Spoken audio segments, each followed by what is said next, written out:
Fengal తుపాను ప్రభావంతో రాష్ట్ర వ్యాప్తంగా భారీ వర్షాలు కురుస్తున్నాయి. తిరుపతి జిల్లాలో నాయుడుపేట, పెళ్లకూరు, తడ, సూలూరుపేట మండలాల్లో వందల ఎకరాల వరి పొలాలు నీట మునిగాయి. పలు ప్రాంతాల్లో వాగులు, వంకలు పొంగి పొర్లుతున్నాయి.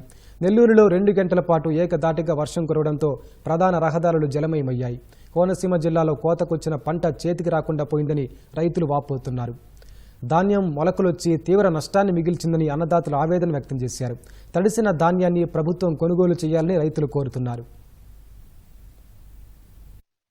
మేము పండిస్తున్నామండి. కౌలు రైతులు పండితే ఏం ఉపయోగం అండి? ఏదో రాసుకెళ్తున్నారు, సొంత రైతుకి ఇస్తున్నారు తప్ప మాకు ఏమి ఇవ్వట్లేదండి. మేము ఇవన్నీ చెప్తున్నాం, చెప్పినా సరే మమ్మల్ని ఏం పట్టించుకోవట్లేదండి. ఆ కాగితాలు ఇమ్మంటే వాళ్ళు ఎవరండి? ఇది తడిసిపోయి ముద్ద అయిపోయిందండి. అలాగే జాగ్రత్తగా బరకలు వేసి తార్పాలు వేసి కప్పెట్టామండి. రాసేసామండి, మొలిచిపోయిందండి. మొక్కలు వచ్చేసేయండి బాగాను. పన మీద ఉండితే ఆడుతుందని పన ఉండిచ్చేసి ఇక్కడ ఉబ్బుడు చేసామండి. ఉబ్బుడు చేసినప్పుడు ఈ లోపల రాసి కింద గడ్డి కూడా వేయలేదండి. పట్టేద్దాం అనుకున్నారు, పట్టలేకపోయామండి. బత్తాలు తిరగేసుకుంటున్నామండి. మళ్ళీ మరి కొనకపోతే ఎలాగండి బాబు? కొనాలి కదా. మరి నానా పాటలు పడి బోళ్ళు పెట్టుబడి పెట్టేసి బోళ్ళు ఇచ్చేసామండి. కోత కోసం ఆరబెట్టాలన్నారని ఆరబెట్టాం. ఎండ కాతుంది కదా తీసేవాడు ఇలా మొక్క వచ్చేసి మరి ప్రభుత్వం ఏ ధరలో కొంటుందో తెలియదు. ఏమో ఆరబెట్టాడు, ఆరబెట్టి మరి ఏం చేస్తారో మరి చూడాలి కదా. మద్దతు ఇస్తారో లేకపోతే ఏం చేస్తారో ప్రభుత్వమే ఆదుకోవాలి మరి ఇంకా.